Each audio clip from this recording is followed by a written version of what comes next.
vie, le premier dans ma vie. Jésus,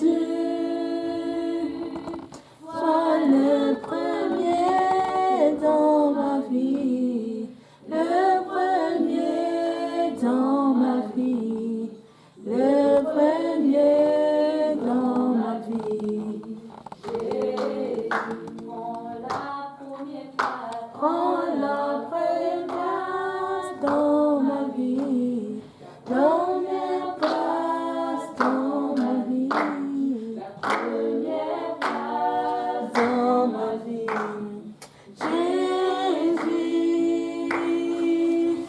prends la première place dans ma vie, la première place dans ma vie, la première place dans ma vie. Jésus, quelque chose dans ma vie, quelque chose dans ma vie, quelque chose dans ma vie. Jésus, fais quelque chose dans ma vie, quelque chose dans ma vie, quelque chose dans ma vie. Jésus, sois le premier dans ma vie, le premier dans ma vie, le premier dans ma vie. Jésus, sois le premier dans ma vie, le premier dans ma vie, le premier dans ma vie. Jésus,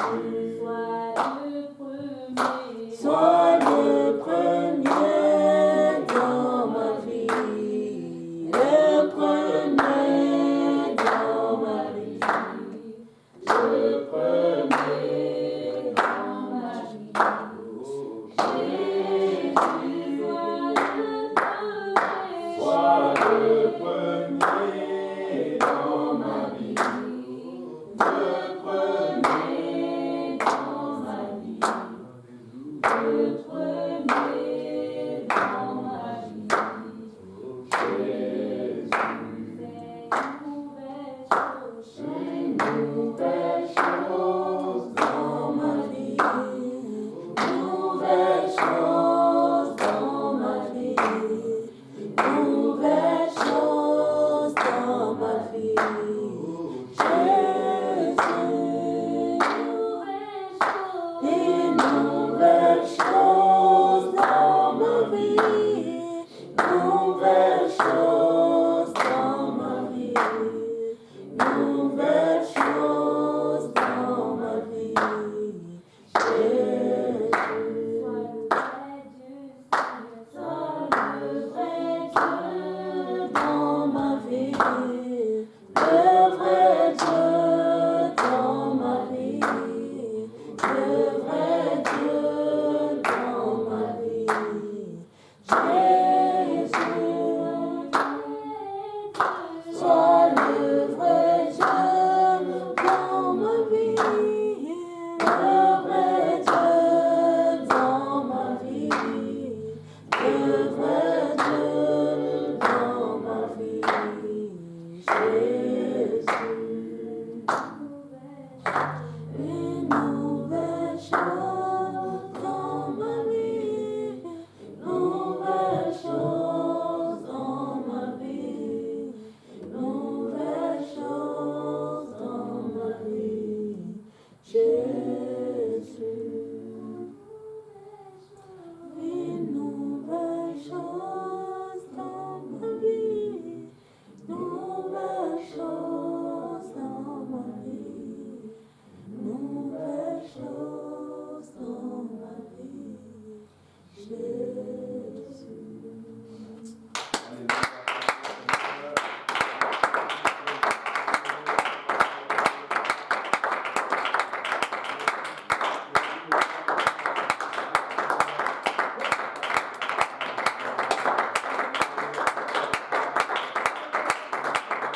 Seigneur. Désolé encore pour le retard. J'ai eu un petit problème. Est-ce que vous avez froid, hein? Vraiment, j'ai laissé la voiture à cale et il est allé chercher l'endroit pour stationner, mais la clé du chauffage était déjà, j'ai oublié. Mais ça va aller, hein? Le Seigneur est bon. Gloire à Dieu. Alors, nous allons continuer notre chaîne étude biblique en explorant la parole de Dieu. Amen. C'est ça. Et nous allons avancer. Nous sommes toujours à la question 1, plutôt au premier jour. Et nous avons vu la dernière fois que le Seigneur a créé le premier jour. La Bible dit, ou du moins dans Genèse chapitre 1, le Seigneur dit, Dieu créa les cieux, au commencement Dieu créa les cieux et la terre. Amen. Et la terre était informe, la terre est vide. Et nous avons vu que informe, ça veut dire quoi? Il n'avait pas de forme. Et vide, ça veut dire c'est vide. Donc c'est créé, c'est dans le monde spirituel. Et nous avons vu comment Dieu passe du monde spirituel au monde physique.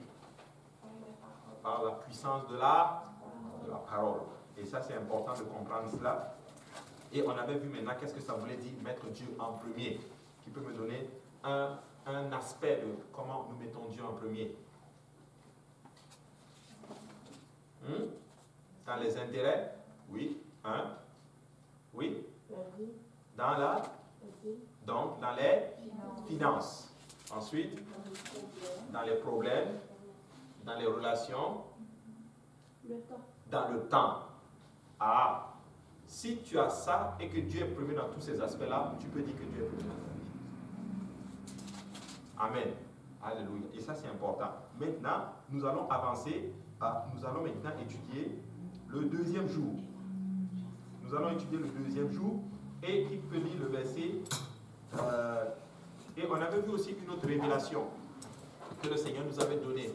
Cette révélation, quand Dieu fait quelque chose qui est bon, il fait quoi? Il le sépare. Il le sépare, toujours. Il sépare toujours ce qui est bon d'avec les ténèbres. Amen. Il a fait l'église, n'est-ce pas?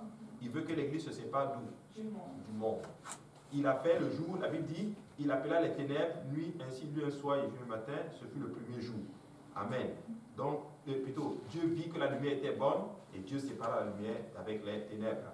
Maintenant, nous allons lire Genèse chapitre 1, verset 6. Dieu dit, il y a une étendue entre les eaux. Il fait séparer les eaux avec les eaux. Et Dieu fit l'étendue. Et il sépara les eaux qui sont au-dessus de l'étendue avec les eaux qui sont au-dessus de l'étendue. Et cela fit ainsi. Dieu appela l'étendue ciel. Ainsi, il y eut un soir, il y eut un matin, et puis le second. Oh, c'est fut le second jour. Et là, à ce moment-là, qu'est-ce que nous voyons maintenant? Nous voyons que le second jour, Dieu a fait ce qu'on appelle l'étendue. L'étendue entre les eaux et qu'elle sépare les eaux d'avec les eaux. Là, le français devient plus. Donc, qu'est-ce que nous voyons? Il y avait de l'eau et Dieu a fait une étendue. Et l'étendue, elle a séparé l'eau d'avec les eaux. Qu'est-ce que ça veut dire? Donc, ça veut dire qu'il y avait un amas d'eau, puis Dieu a fait une étendue qui a séparé l'eau en deux. Et maintenant, il y a de l'eau en dessus et puis il y a de l'eau en dessous.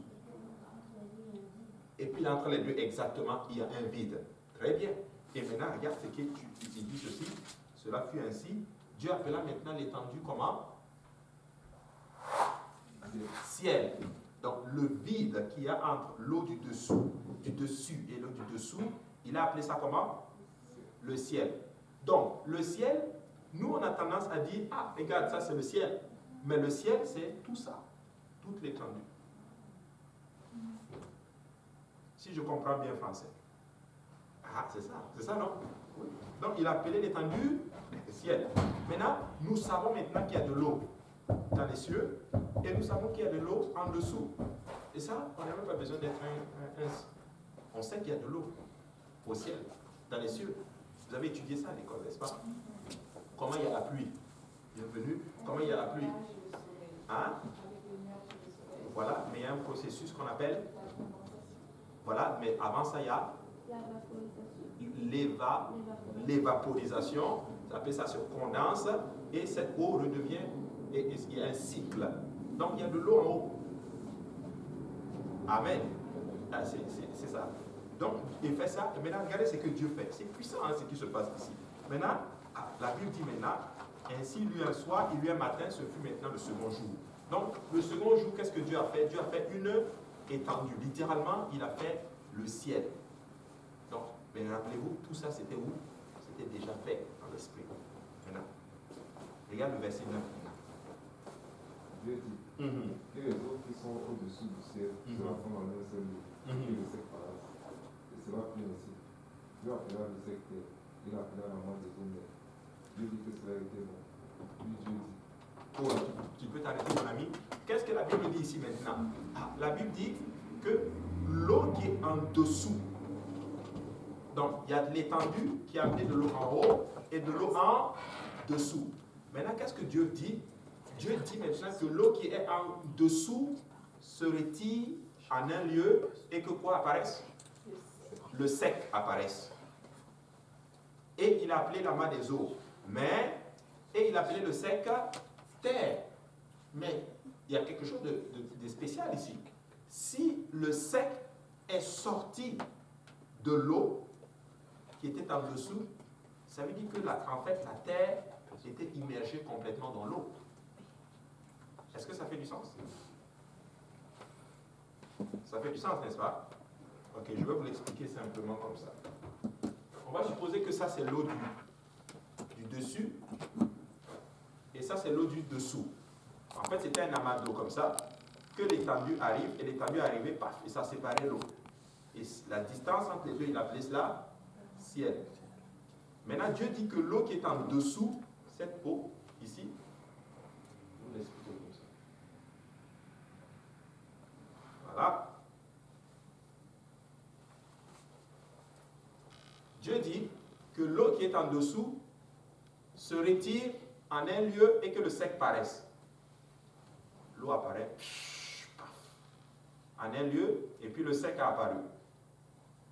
Jusqu'à là, ça va? Donc, si mon portefeuille, c'est le sec et que l'eau a apparu, donc logiquement, ça veut dire que en fait, l'eau avait englouti le sec. Ça fait du sens? Donc, le sec était immergé totalement dans l'eau. Et donc, la quantité d'eau qui s'est réparée en un lieu, il l'a appelé mer, et le sec, il l'a appelé terre. Mais à quoi ça vous fait penser? Hein? Baptiso. Donc, la terre était baptisée dans l'eau. Parce que la terre était immergée complètement dans l'eau. Et par la puissance de la parole, le sec a apparu. C'est le principe du salut. Voici pourquoi quand on plonge quelqu'un et qu'on prononce la parole de Dieu, on prononce le nom de l'Éternel, ben la personne qui sort est une nouvelle créature. Amen. Donc, Genèse 1, là, on voit même le processus du salut qui est là. Et il a appelé le sec terre, et il a appelé l'amas des eaux mer. Mais maintenant, ça confirme ce que la science nous a dit, ou du moins c'est la science qui s'adapte maintenant à la parole de Dieu. Amen. Le sec était, en d'autres termes, c'était un seul bloc, qu'on appelle la terre. Oui, la terre, mais la, vas-y, la Pangée. Pangée, oui, c'est vrai. Vous avez étudié ça à l'école? Oui. C'est quoi la Pangée? Non. Tout était réuni en un seul bloc. Et maintenant, sur les chroniques des plaques, ça s'est séparé. Mais quand tu regardes même l'Amérique du Sud et l'Afrique, c'est comme des puzzles. Tu peux les mettre ensemble, tu peux les coller ensemble. Tout était un bloc avant. Ça confirme la parole de Dieu. Et là, le sec maintenant apparaît. Donc, ça c'était quoi? Et tu vas lire, c'était le 3e jour. Hein, que le sec paraît de l'amas des eaux. Mais Dieu vit que cela était bon, puis Dieu dit que la terre produise de la verdure, de l'herbe portant de la semence, des arbres fruitiers donnant du fruit selon son espèce et ayant en eux leur semence sur la terre. On en revient à cette fameuse semence, nous en avons parlé hier. Amen. Mais on va apporter un peu plus de détails là-dessus. Et la Bible dit, et cela fut ainsi. Maintenant, la terre produisit de la verdure, de l'herbe portant de la semence selon son espèce, et des arbres donnant du fruit et ayant en eux la semence selon leur espèce. Donc Dieu crée toutes choses selon son espèce. Pourquoi la parole de Dieu donne ce détail-là? Parce que c'est important de savoir qu'en dehors ton espèce, de ton espèce, il ne peut pas y avoir de reproduction. Amen. Ça, c'est important de comprendre cela. Dieu crée tout selon son espèce. Important. Et Dieu vit que cela est bon. Et au verset 13, il dit, il y eut un soir, il y eut un matin, et ce fut le 3e jour. Maintenant, étudie maintenant le verset 14. Dieu dit, il y a des lumières dans le conduit du ciel pour séparer les jours avec la nuit, que ce soit des signes pour marquer les époux, les jours et les années, qui servent de lumière dans le conduit du ciel pour éclairer la terre. Et cela fait ainsi. Dieu fit les 2 grandes lumières. Le plus grand luminaire qui présidait au jour, le plus petit luminaire qui présidait à la nuit. Il fit aussi les étoiles. Dieu les passa dans le conduit du ciel pour éclairer la terre, pour présider au jour et à la nuit, pour séparer la lumière avec les ténèbres. Ah. Maintenant, Dieu fait maintenant les 2 grands luminaires le 4e jour. C'est quoi les 2 grands luminaires? Le soleil et la lune. Et il nous explique pourquoi il a créé le soleil et la lune. Le plus grand pour présider au jour et le plus petit pour présider La nuit. à la nuit. Mais est-ce que quelque chose vous frappe ici?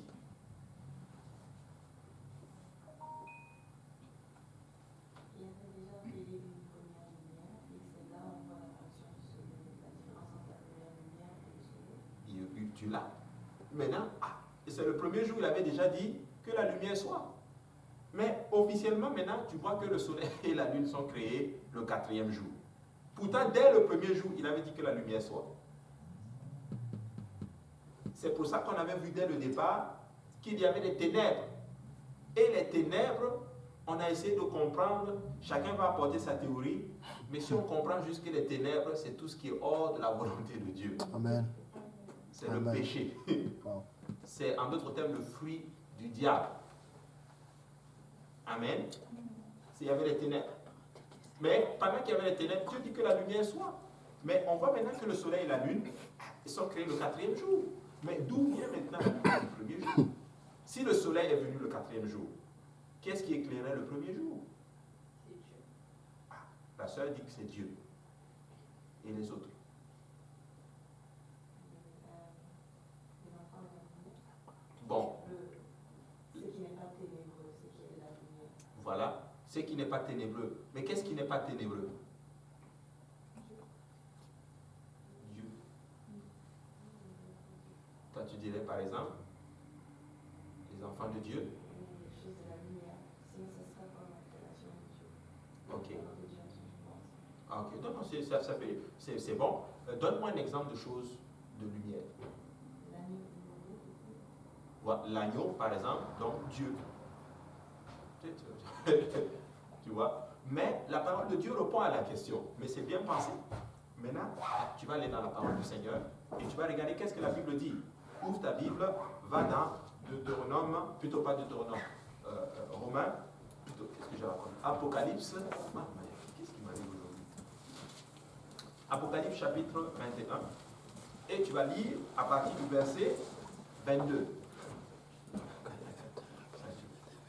Apocalypse chapitre 21, verset 22. Je ne dis point le temple dans la ville, car le Seigneur Dieu Tout-Puissant est son temple, ainsi que la ville. La ville n'a besoin ni de soleil ni de la lune pour l'éclairer, car la gloire de Dieu l'éclaire, et la nuit est son symbole. Oh, alléluia. La Bible dit que la ville, de quelle ville parle-t-on ici? La Nouvelle Jérusalem. La Nouvelle Jérusalem n'a besoin ni du soleil pour l'éclairer, car lis le texte. Car le Seigneur Dieu Tout-Puissant est son temple ainsi que l'agneau. La ville n'a besoin ni du soleil ni de la lune pour l'éclairer, car la gloire de Dieu l'éclaire et l'agneau est son symbole. La gloire Amen. de Dieu. Ah, au milieu des ténèbres, Dieu dit que ma gloire éclate. Amen. Ah, mais plusieurs versets peuvent expliquer cela. Donc Dieu était en train de dire, alors qu'il y a les ténèbres, il faut que j'éclate ma gloire. Amen. C'est pour ça que la Bible dit que là où le péché abonde, sa grâce surabonde. Dieu fait éclater sa gloire. Et le premier jour, Dieu était en train de se proclamer lui-même. Que ma gloire éclata dans ces ténèbres qu'il y a. Parce que le diable, on avait vu littéralement, Satan avait mis le chaos en d'autres termes. Il avait essayé de s'élever contre le Seigneur. Et il est tombé avec un tiers des anges. C'était le chaos, c'était terrible. Et ça s'est promulgué sur toute la terre, spécifiquement. À tout. Jésus, le Seigneur a dit, Dieu regarde sur la terre, point personne qui pratique le bien. C'est ténébreux. Ah, maintenant regarde ce que l'Écriture dit dans Ésaïe chapitre 9, verset 5. Non, Ésaïe 9 à partir du verset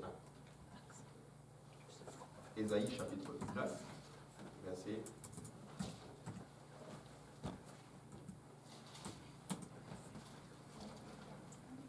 1. Oui, tu l'as. Oui, Ésaïe, tu peux le lire, oui. Ésaïe 9 à partir du verset 1. Le peuple qui marchait dans les ténèbres ont une grande lumière. Oh, le peuple qui marchait où ça?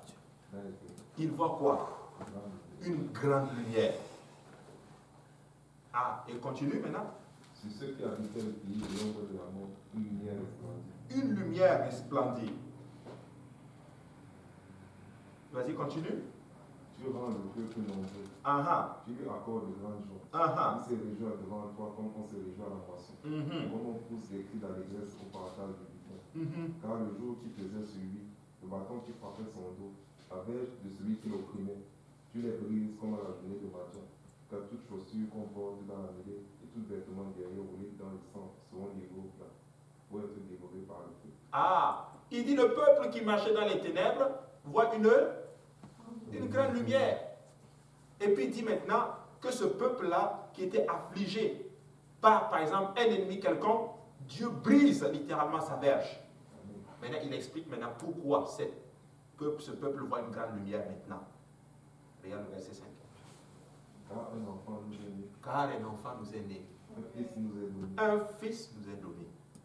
La domination reposera sur son épaule. La domination reposera sur son épaule.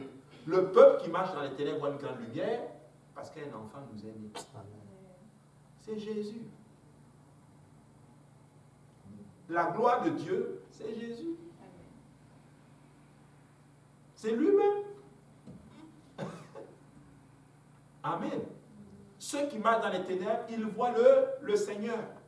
Et parce que Jésus est né, ben, les ténèbres se sont dissipées. Je crois que Genèse 1 est une prophétie de la venue de Jésus. Que la lumière soit. Et la lumière fut. Et ce n'est pas fini. Ouvre ta Bible. Va dans Ésaïe chapitre 60. Tu vas voir ce que la parole de Dieu nous dit.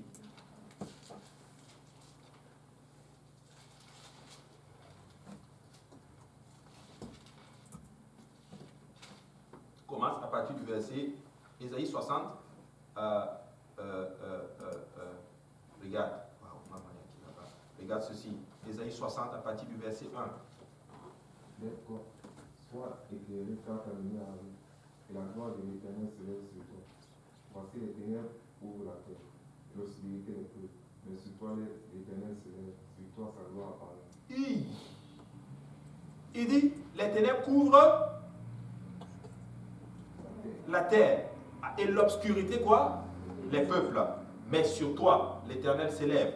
La gloire de l'Éternel apparaît. Et maintenant, il dit, des nations marchent à ta lumière. Et quand tu sautes maintenant, tu vas au verset 19, il explique encore plus clairement. Regarde ce qui est écrit. Ce ne sera plus le soleil qui te servira de lumière pendant le jour, ni la lune qui t'éclairera de sa lueur. Mais l'Éternel sera ta lumière à toujours. Mais l'Éternel sera ta Lumière toujours. On est dans Genèse 1.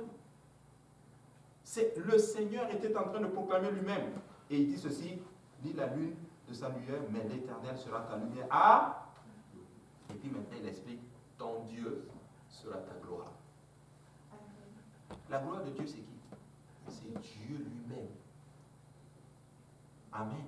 C'est important. Et maintenant il dit ceci, ton soleil ne se couchera plus, ta lune ne s'obscurcira plus, car l'Éternel sera ta lumière à toujours. Et les jours de ton deuil seront passés.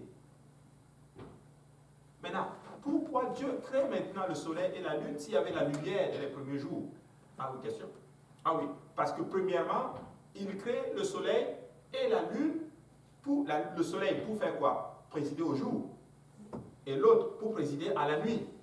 Mais une autre pensée, je peux me tromper, c'est pas grave, je veux quand même aller au ciel. Mais je crois que Dieu savait que l'homme allait pécher. Amen. La même pensée aussi. Et que quand l'homme pêche, qu'est-ce qu'il quitte? La présence de Dieu. Donc la gloire de... Mais il y a un passage qui dit que sa présence ne restera pas toujours en l'homme. Pas toujours à l'homme. Ouais, ça c'est oui, quand l'homme a péché. Non, mais moi je pensais plus au passage de Romains. Quand tous ont péché et sont privés de la gloire. Amen. Donc, quand l'homme a péché, on est privé maintenant de la gloire, de la lumière de Dieu. Puisqu'on voit que la gloire, c'est la lumière. L'Éternel sera ta lumière, sa gloire s'élève sur toi. Vous comprenez? Et plus tard, il a mis le soleil pour combler à cette lumière. Mais prenons ce que la Bible nous enseigne pour présider à la nuit et au jour.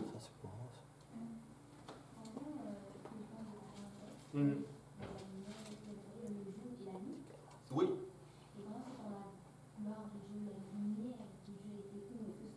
Était quand même là toujours. Absolument. Absolument. Tout était là. Hein?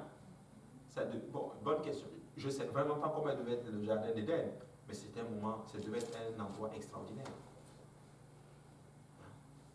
Mais, qu'est-ce que ça veut dire? Ça veut dire qu'un enfant de Dieu, quand on dit la gloire de Dieu est sur toi là, ce n'est plus une question de lumière ou pas de lumière. C'est-à-dire que tu marches selon les principes de la voix de Dieu. Tu es éclairé par les paroles de l'Éternel. N'est-ce pas qu'il est écrit la révélation de tes paroles? Claire. Amen. Donc vous comprenez ici, c'est important. Donc quand il dit que le quatrième jour et la lumière du quatrième jour et du premier jour, c'est différent. C'est différent. Nous, on veut la lumière de Dieu. On veut que la gloire de l'Éternel s'élève sur nous. C'est pour ça que nous devons marcher selon les voies du Seigneur.